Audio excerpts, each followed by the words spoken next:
আলাইকুম সবাইকে।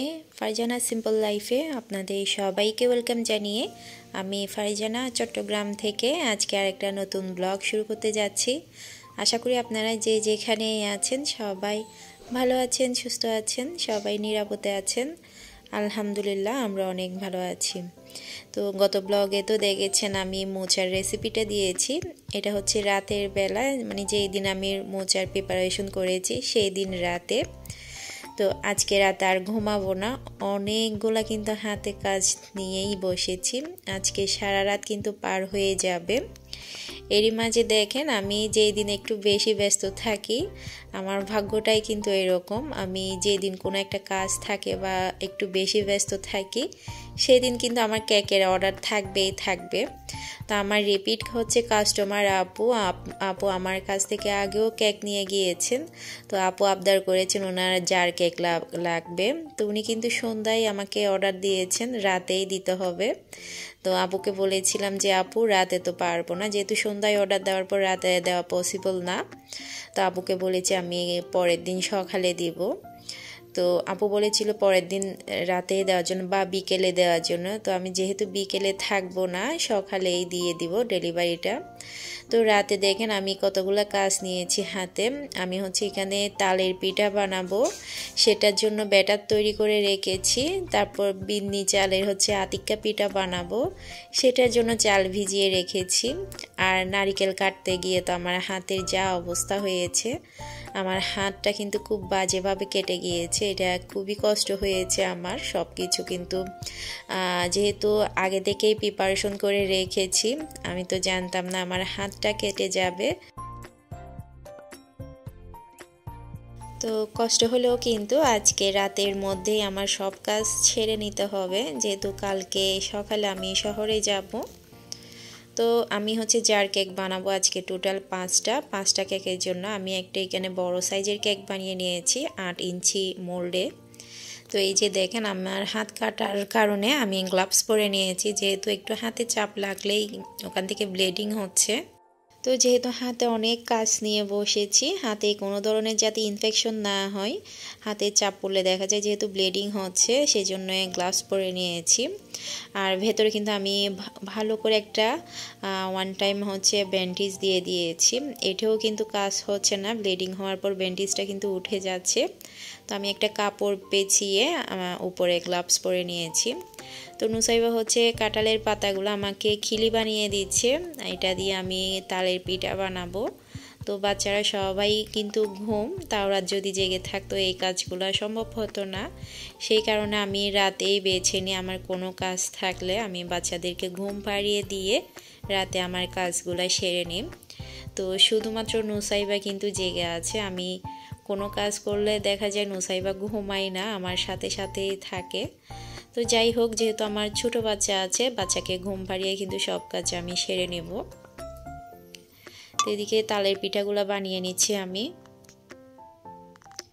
যেহেতু এগুলো হতে সময় লাগবে একটু। পিঠাগুলো আমি এখানে ভাপে দিয়ে অন্য কাজ সেরে নেব।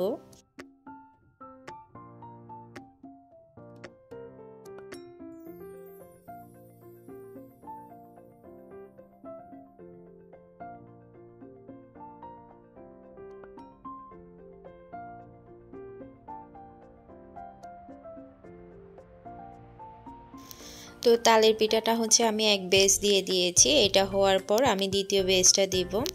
যেহেতু বিন্নি চালের আতিক্কা পিঠা বানাবো, আতিক্কা পিঠার জন্য হচ্ছে কলা পাতা লাগবে। তো আমি কলা পাতা কেটে নিয়ে এসেছি, নুসাইবা আপু দেখে দিয়ে যেহেতু আনিয়েছি। কলা পাতা দেখা যায় আতিক্কা পিঠা বানানোর ক্ষেত্রে একটু কচি কলা পাতা হলে ভালো হয়, কলা পাতাগুলো ভালো করে ছিঁড়ে যায় না, একটু সফট থাকে। তো উনি কী করেছে, একটু বড় হয়ে গিয়েছে আর কি, পাতাগুলো নিয়ে এসেছে। যাই হোক, এটা দিয়ে কিন্তু আমাকে কাজ সেরে নিতে হবে। তো কলা পাতাগুলো আমি ভালো করে ধুয়ে পরিষ্কার করে নিয়েছি, এগুলো আমি সাইজ করে কেটে নিয়েছি। দেখা যাচ্ছে এগুলো একটু ছিঁড়ে যাচ্ছে। এরপর আমি এখানে একটু আগুনের ভাপে দিয়ে কলা পাতাটা একটু সফট করে নিয়েছি। তো এদিকে হচ্ছে এই ফাঁকে আমার তালের পিঠাটা হয়ে গিয়েছে, এটা আমি এখন তুলে নিব। এরপর আমি দ্বিতীয় বেসের তালের পিঠাটা দিয়ে দিব। তো যেহেতু আজকে তালের পিঠাও বানাচ্ছি, আতিকা পিঠাও বানাচ্ছি, একটু সময় লাগবে যেহেতু দুটোটাই কিন্তু ভাপে দিয়ে বানাচ্ছি। তো আপনারা তো অলরেডি বুঝতে পেরেছেন আমি কোথায় যাব। গত ব্লগে কিন্তু অনেকে আমাকে কমেন্ট করেছেন, আসলে আমার যারা রেগুলার ভিউয়ার্স তারা তো জানেন, আইডিয়া করে নিয়েছেন আর কি আমি এই আজকে কোথায় যাব বা এই সব নিয়ে কোথায় যাচ্ছি। আপনাদের আইডিয়াটা হচ্ছে ঠিক। আর আজকে আমার ছোটো বোন তো ব্লগ দিয়েছে, ওখানেও দেখেছেন বাংলাদেশি ওমান ব্লগারের ব্লগে। তো সকালেই হচ্ছে আমি আমার ছোটো বোনের জন্য এইসব আয়োজন করছি, যেহেতু আবদার করেছে মোচা ভাত খাবে, আতিকা পিঠা খাবে। আসলে এগুলো অনেক দিন ধরে বলছিল বা যাব বলছি আমি।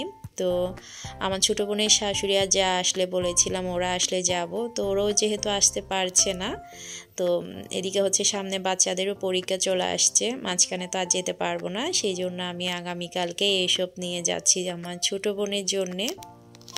তো আতিকা পিঠাটা আমি কিভাবে বানিয়েছি আগামী ব্লগে কিন্তু পুরো রেসিপিটা শেয়ার করব, সেই কারণে এখানে আর বিস্তারিত দিচ্ছি না।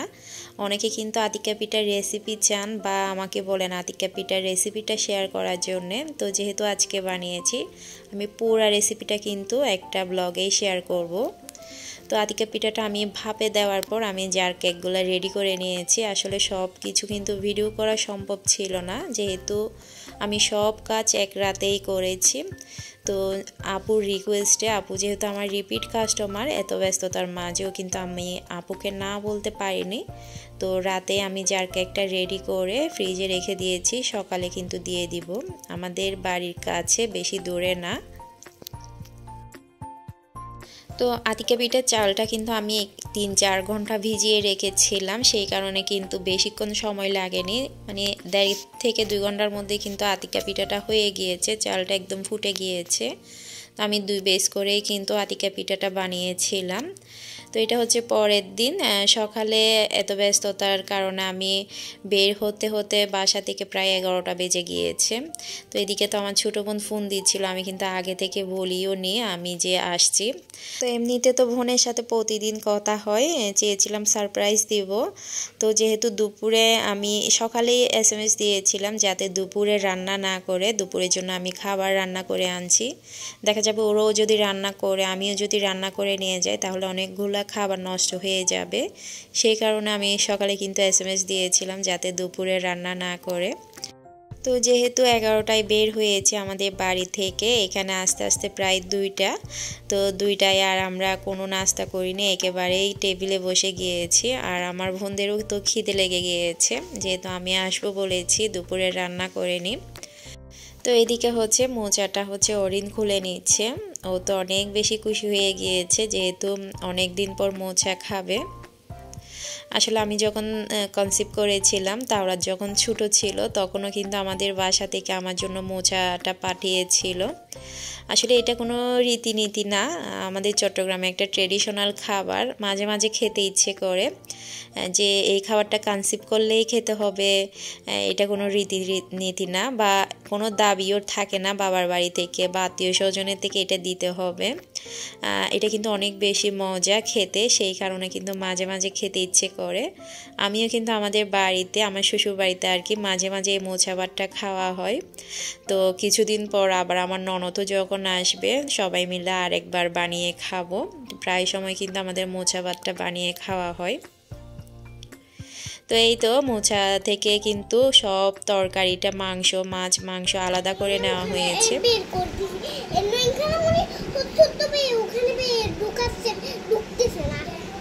তাই দুষ্টামি করতেছে ওরা।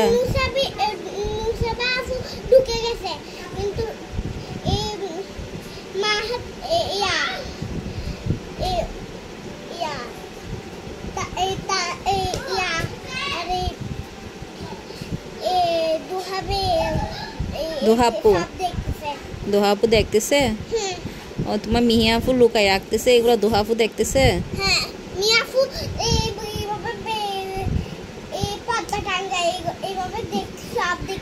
আচ্ছা, দোহাপু খেলতে জানে না?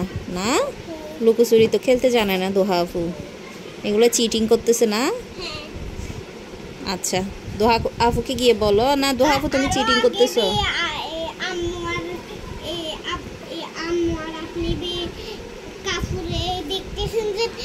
আমরা কয়দিন আগে খেলতেছি যে মেয়ে রুমে ওগুলা আমি আপনাকে বলছি। আচ্ছা আমি সব কানে শুনতেছে বাচ্চাদের মতো। আচ্ছা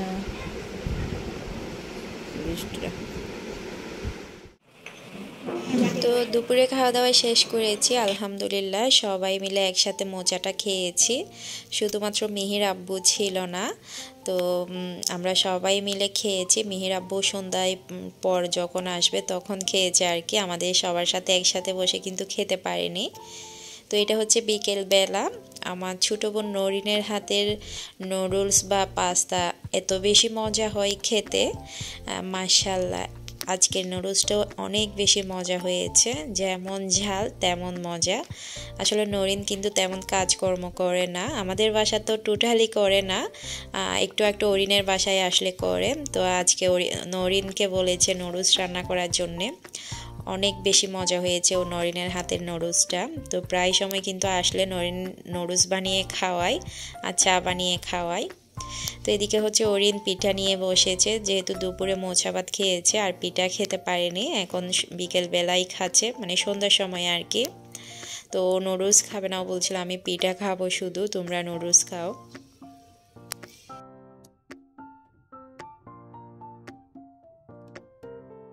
তো কালকে মোচার রেসিপিতে কিন্তু কয়েকটা আপু কমেন্ট করেছেন মোচা ভাতের সাথে সব তরকারি কি মিশে যায় কি না। আপনারা তো আজকে মোচা খোলার পর দেখেছেন, এটা কিন্তু ভাতের সাথে মিশে যায় না। উপর দিয়ে যেহেতু মাছ মাংস তরকারিটা দেওয়া হয়, উপর থেকে কিন্তু উঠিয়ে নেওয়া যায় খাওয়ার সময়, বা চাইলেও কিন্তু এক থালে বসে সবাই একসাথে মিলেমিশে খাওয়া যায়। তো যেহেতু সবাই ছোট বাচ্চারা ছিল, সবাই একসাথে খায়নি, প্লেটে করেই খেয়েছে। তো আমার আজকের ব্লগ এ পর্যন্ত। আজকের ব্লগের যদি কোনো একটা অংশ আপনাদের ভালো লেগে থাকে, একটা লাইক দিয়ে আমার চ্যানেলটি সাবস্ক্রাইব করে দিবেন। সবাই ভালো থাকবেন, সুস্থ থাকবেন, নিরাপদে থাকবেন, সবাই আমাদের জন্য দোয়া করবেন। আসসালামু আলাইকুম, আল্লাহ হাফেজ।